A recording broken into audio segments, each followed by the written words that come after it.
नमस्कार दर्शकों, इस्लाम धर्म को मानने वालों के लिए मिलाद उन नबी एक महत्वपूर्ण त्योहार होता है।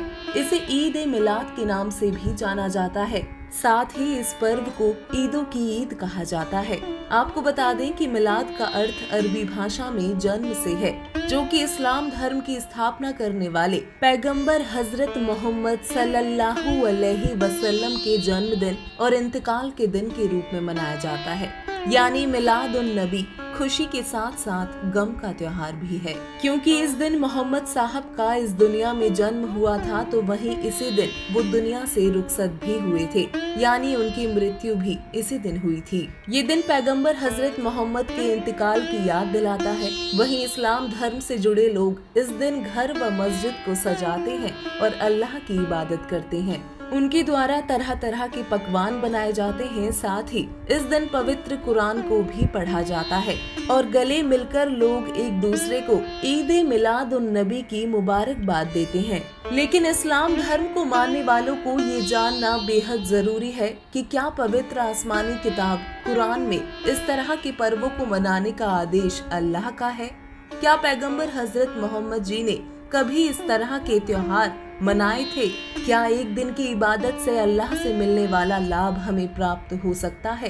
तथा वो कादर अल्लाह कौन है जिसने पूरी कायनात को 6 दिन में रचा, जो कि पवित्र कुरान शरीफ के अनुसार सबसे बड़ा अल्लाह है और वही इबादत के योग्य है। तो चलिए जानते हैं पवित्र कुरान पाक से।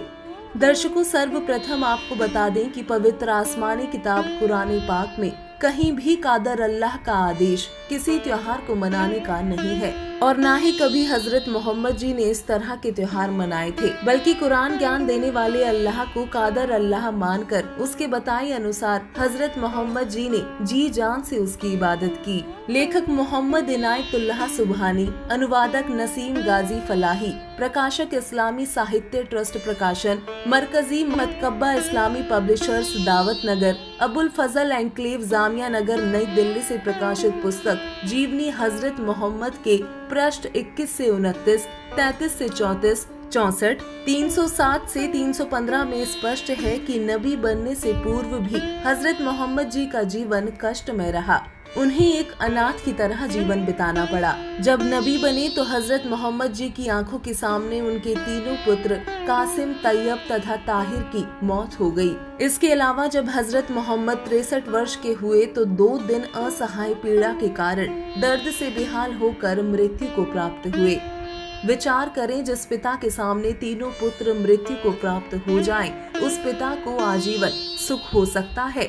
बिल्कुल भी नहीं हो सकता। विचार करें, जिस अल्लाह के भेजे रसूल नबी मोहम्मद जैसी पुण्य आत्मा जो कि कुरान शरीफ के अनुसार इबादत करते थे, उनके जीवन में कहर ही कहर यानी महान कष्ट रहा, तो अन्य अनुयायियों को कुरान शरीफ व मजीद में वर्णित साधना से क्या लाभ हो सकता है? दर्शकों, आपको बता दें, कुरान ज्ञान देने वाले अल्लाह द्वारा दिया भक्ति ज्ञान अधूरा है, क्योंकि कुरान का ज्ञान देने वाले अल्लाह ने पवित्र कुरान शरीफ सूरत फुरकानी 25 आयत 52 से 59, कुरान मजीद सूर अस सजदा 32 आयत नंबर 4 और कुरान मजीद सूर बकरा 2 आयत नंबर 255 में कहा है कि हे नबी मोहम्मद, जो कबीर नामक अल्लाह है उसने सर्व ब्रह्मांडों की रचना की है। वही सर्व पाप नाश करने वाला यानी पापों को क्षमा करने वाला है तथा सर्व के पूजा यानी इबादत करने योग्य है। उसी ने जमीन तथा आसमान के मध्य जो कुछ भी है सर्व की रचना 6 दिन में की है तथा 7वें दिन तख्त पर जा विराजा। उसके सिवा न तुम्हारा कोई अपना है, न सहायक है और न ही कोई खुदा है। उस सर्वशक्तिमान सर्व ब्रह्मांडों के रचनहार सर्व पाप नाशक अल्लाहु अकबर अर्थात अल्लाह कबीर की भक्ति विधि तथा उसके विषय में पूर्ण ज्ञान किसी तत्वदर्शी संत यानी बाखबर संत से पूछो। वही अल्लाह कबीर ने आदरणीय संत गरीबदास जी को बताया था कि गरीब हम ही अलख अल्लाह है, कुतुब गोस और पीर, गरीबदास खालिक धनी हमरा नाम कबीर। साथ ही पुस्तक भाई बाले वाली जन्म साखी के पृष्ठ 198 में साखी मक्के मदीने में काजी रुकन दीन सूरा के प्रश्न का उत्तर देते हुए सिख धर्म के प्रवर्तक श्री गुरु नानक देव जी ने कहा है, खालिक आदम सिरजिया आलम बड़ा कबीर, कायम दायम कुदरती सिर पीरा दे पीर, सजदे करें खुदाई नो आलम बड़ा कबीर। दर्शकों, कुरान पाक व संतों की वाणियों के उपरोक्त प्रमाणों से सिद्ध है कि कादर अल्लाह कबीर है, जो कि इबादत के योग्य है, तथा कुरान का ज्ञान देने वाले अल्लाह को उस कादर अल्लाह कबीर का पूर्ण ज्ञान नहीं है, तो उसके द्वारा बताई गई भक्ति साधना यानी कुरान में वर्णित इबादत से पूर्ण लाभ नहीं हो सकता।